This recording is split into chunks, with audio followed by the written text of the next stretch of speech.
What is financial independence?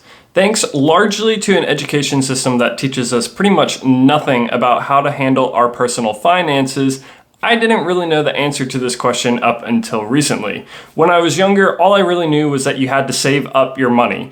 And so I gave myself a small little emergency fund, and besides making sure that I could get through college, I spent all my money. But in walked in one of my first bosses, Paul, and he kind of took me under his wing and taught me a lot about personal finance, including the concept of financial independence. If you're new to the channel, welcome. My name is Tyler Warlow, and I make videos on things that I wish I knew when I was younger. These videos are all centered around how to improve your life through your confidence, capabilities, and overall happiness. In today's video, I'm going to be covering the FIRE movement, or the Financial Independence Retire Early movement. I'm going to cover what it is, some of the different forms, and the questions that you need to ask yourself to determine if it's right for you. If that sounds interesting to you, let's go ahead and jump into the video. So what is FIRE? FIRE stands for Financial Independence Retire Early. The original concept was simply for those who wanted to retire before they were 65. And as you can imagine, this captures a large group of people. But over the years, the concept has evolved to include people who simply want the financial independence in order to have the flexibility to make their own decisions with what they do in life. Financial independence can mean many different things. It can mean that you leave your crappy high-paying job for a lower-paying job that you find much more enjoyable. It could mean that you finally pursue that business because you're not afraid of where you'll end up financially. Or it could simply mean that you are ready to retire and you go ahead and live the high life. It can mean many different things to many different people. The movement mainly focuses on three main areas, which I've discussed on this channel before. It focuses on a high savings rate, living within your means, and investing for growth over the long term. A really important concept within the FIRE community is what is your FIRE number? In other words, how much do you need in order to be financially independent or potentially retire early? A general rule of thumb that a lot of people like to use is the 4% rule. This was a rule that was proposed by Bill Bengen back in 1997, I believe. He showed that by using a stock allocation of 50% stocks, 50% bonds, those who maintained a withdrawal rate of only 4% per year on their retirement portfolio, adjusted each year for inflation, were able to have retirement portfolios that lasted 50 years or more. So for the sake of example, let's say that you have annual expenses of $40,000. In order to have a 4% withdrawal rate of $40,000, you would need a retirement portfolio of $1 million. This is also sometimes called the 25 times rule because doing 25 times your annual expenses should give you about the same number, hence 40,000 times 25 giving 1 million. Because a lot of people don't really believe in this rule or its feasibility, I do plan to release in my next financial video a video that jumps into the 4% rule a little bit more in depth and really shows you the concept behind it and why it can work. So if you're interested in seeing some of that proof and explanation, be sure to subscribe to the channel so you'll be notified when that video comes out. With that basic concept of FIRE covered, I'm going to jump into what some of the different types of FIRE are. First off, you've got lean FIRE, and this is a concept where someone has cut back their annual expenses rather significantly so that way they can hit that financial independence number much earlier than most people. This usually requires cutting down on your lifestyle a little bit and being willing to make several sacrifices.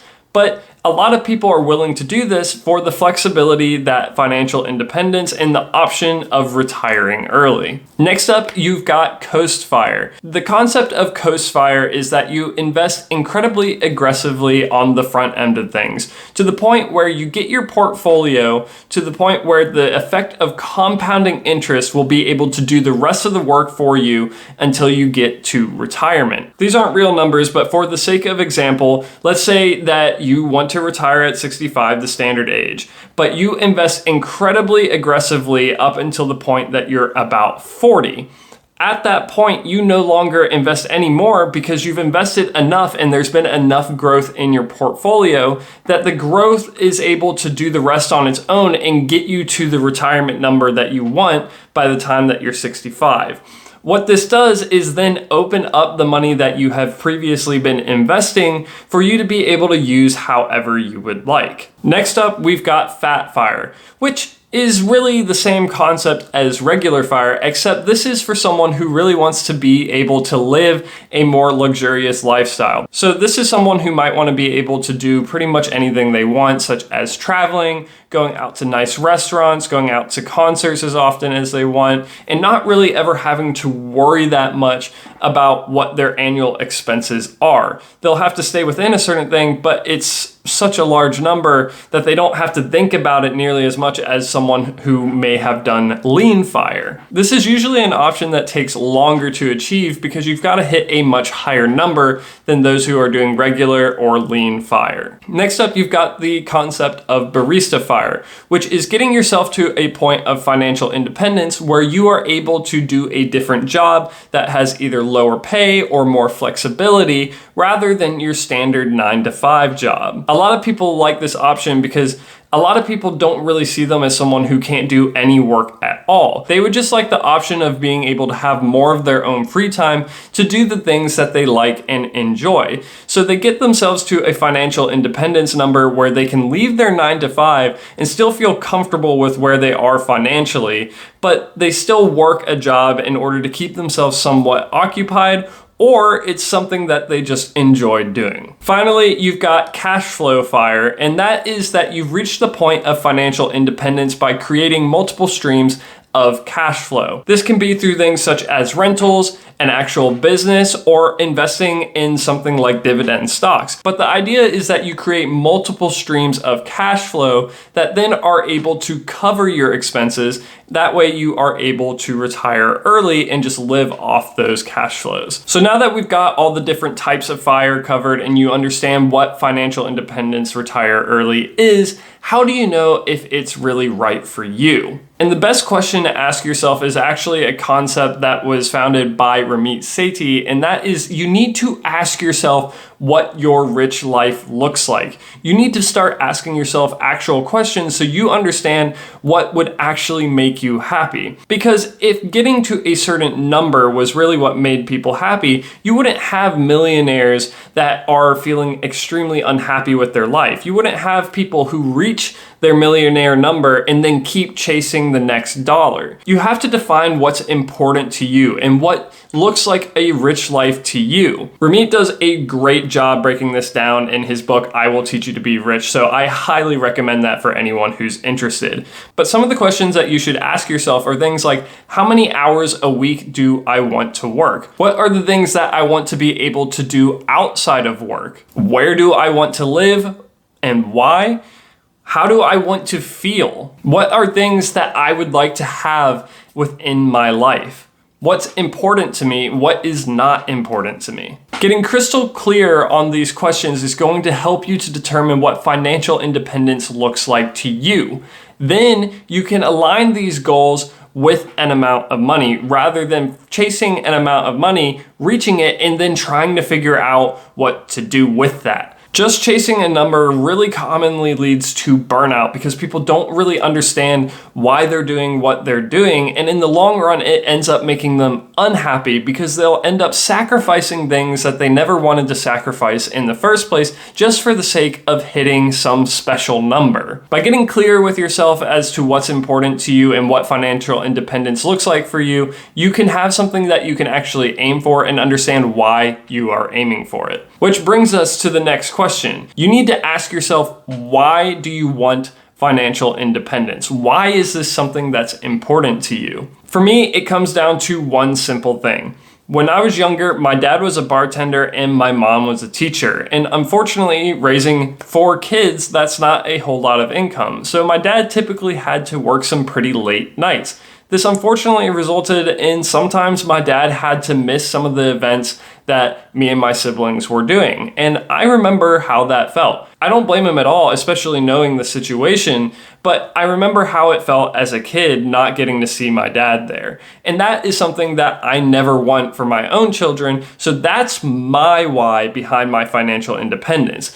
My why is that I always want to be able to be there for my kids. And I never want to have to tell my kids I can't do something because of work. Because I'm afraid that if I say to work, hey, I'm going to go do this, then they'll fire me. I want to be in a position where if that is something that's a risk, then I can do it and know that I will be financially safe. I always want to be able to show up for my future family to the best of my ability, and I never want finances or my job to dictate that for me. So get clear with yourself as to what your why is for your financial independence, because this is going to help support you and motivate you throughout that journey to stay on track. Now, the final question that I think everyone should be honest with themselves about is, what are you willing to sacrifice for this journey of financial independence? Like I said, financial independence looks different for everybody. You can retire at a normal time, or you can retire 20 to 30 years earlier. It's really up to you and how fast you want to reach that point.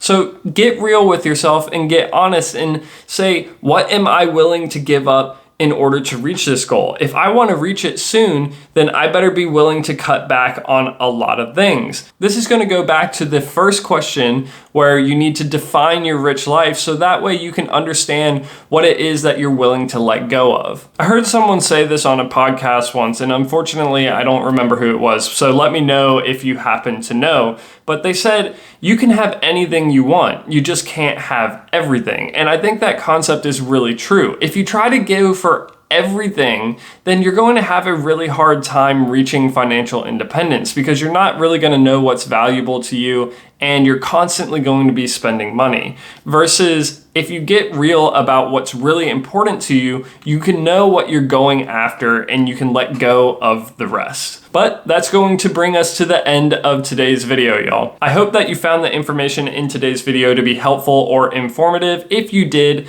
please be sure to leave a like and subscribe to the channel to join me along in this self-improvement journey. Again, the next financial video topic that I will be releasing will be jumping into the 4% rule more. So if you're interested in that, be sure to hit the subscribe button. But let me know if there's anything that you have any thoughts, ideas, or opinions on, or if there's any types of videos that you would like to see moving forward in the future. I like to read all the comments and respond to them. If you're interested in more videos like this one where I talk about financial related topics, be sure to check out this video right here where I talk about what a health savings account is and how you can use it to retire faster. If you're more interested in my most recent stuff, be sure to check out this video right here. But until the next time, this is Tyler Warlow, signing off.